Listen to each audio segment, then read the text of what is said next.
He laid pipe for 11 years. Here's exactly how he hit $1.2 million in real estate. Most guys in the trades will retire with a bad back and a pension that barely covers the mortgage. Marcus didn't.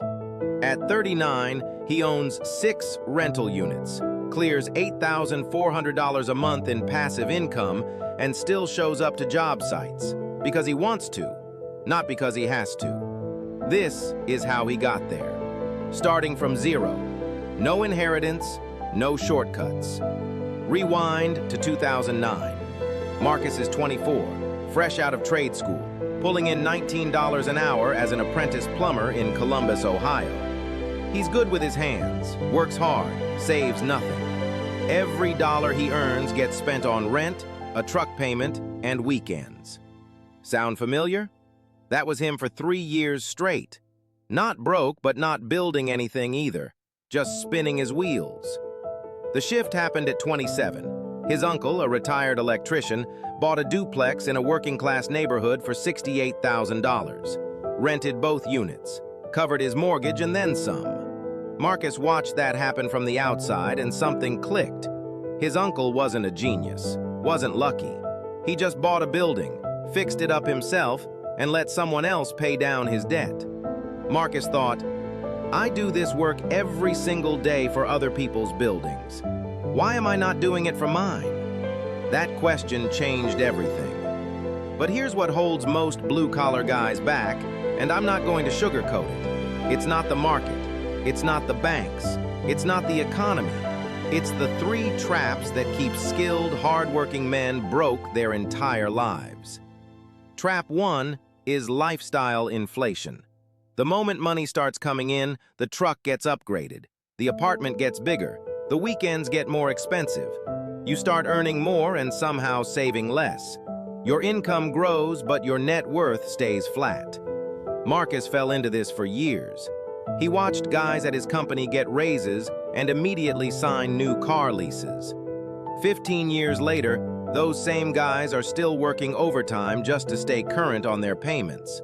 More income didn't make them wealthier, it just made their lifestyle more expensive. Trap 2 is waiting until you know everything. Marcus talked to guys who spent 4 years studying real estate and never bought a single property. They read every book, watched every video, knew cap rates and cash-on-cash returns, and the difference between a 1031 exchange and a straight sale. And they owned nothing.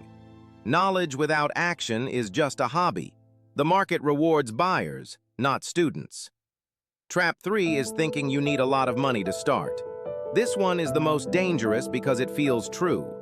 You see real estate on TV and it's always big deals, big numbers, big risk.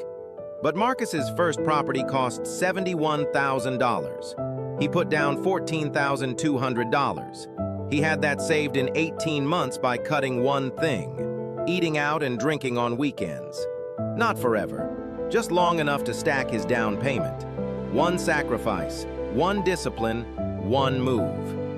Here's exactly how he did it, step by step. Step 1, he set a specific target. Not, I want to save money.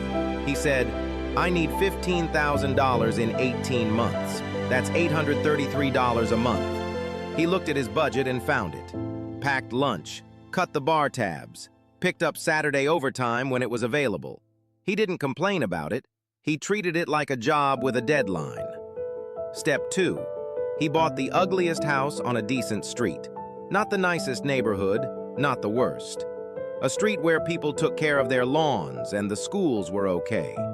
The house needed a new bathroom, fresh drywall, and paint.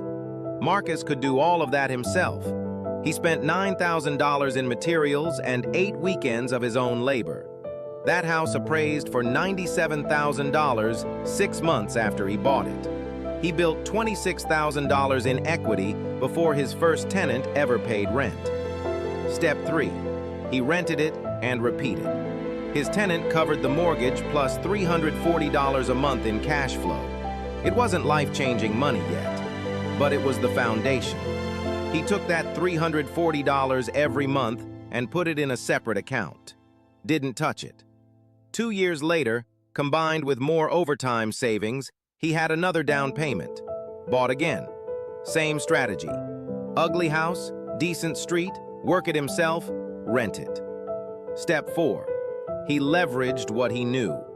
Marcus was a plumber. Every property he bought, he did his own rough-in work, his own repairs, his own inspections.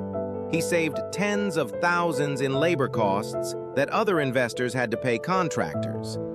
Your trade is not just your job, it's your competitive advantage in real estate. Most investors can't swing a hammer. You can. That's worth more than you realize. Step 5. He stopped keeping it a secret. At year 4, he started talking to other guys in the trades about what he was doing. Found a drywall finisher who wanted to partner on a deal. Found an electrician who already owned 2 rentals and could teach him how to analyze properties faster. He built a small network of skilled guys, all investing together, sharing knowledge, sharing labor on projects. Nobody was getting rich alone. They were getting rich together. By 35, Marcus had 4 properties. By 38, 6. His passive income covered his household expenses. He kept working his trade because the money was good and he was good at it. But the fear was gone. The anxiety about slow seasons and slow paychecks, gone. He had built a floor under his life, and he built it with the same hands he used on job sites every day. Now I want to tell you about Derek because Marcus's story is not the only one. Derek spent 12 years as a commercial electrician in Phoenix.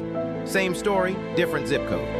He was 31 when he bought his first duplex for $112,000 using an FHA loan with 3.5% down. He lived in one unit and rented the other. His rent from the tenant covered most of his mortgage. He was essentially living for free while his tenant helped him build equity. That is called house hacking, and it is the fastest entry point into real estate for someone who is starting from nothing. Derek did that for 2 years, saved aggressively, then bought a second property and moved out of the duplex. Now he had 2 rentals.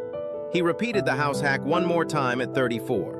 By 37, he owned 4 properties in one of the fastest-growing metro areas in the country. Those properties combined are worth $1.8 million today. His original investment, about $4,000 out of pocket on that first FHA loan. $4,000. That's what started it. He didn't win the lottery. He didn't get a promotion into a corner office. He ran wire during the day and built wealth at night. He made one smart decision at 31 and had the discipline to repeat it. That is the whole game. One decision, one discipline, repeated. Here's what I need you to do right now. Not tomorrow, right now. Open your phone and look at your bank account. Find the number you could realistically save each month if you got serious. Multiply it by 18 months. That is your target. That is your first down payment fund. Write it down somewhere you will see it every day, not as a wish, as a deadline. If you're not subscribed to this channel, hit that button. We put out real content for guys building real wealth from the ground up. No theory, no fluff, no advice from people who've never worked with their hands. Share this with someone in your crew who needs to hear it. Text it to your brother. Send it to the guy complaining about money on your job site. This information is free and it works.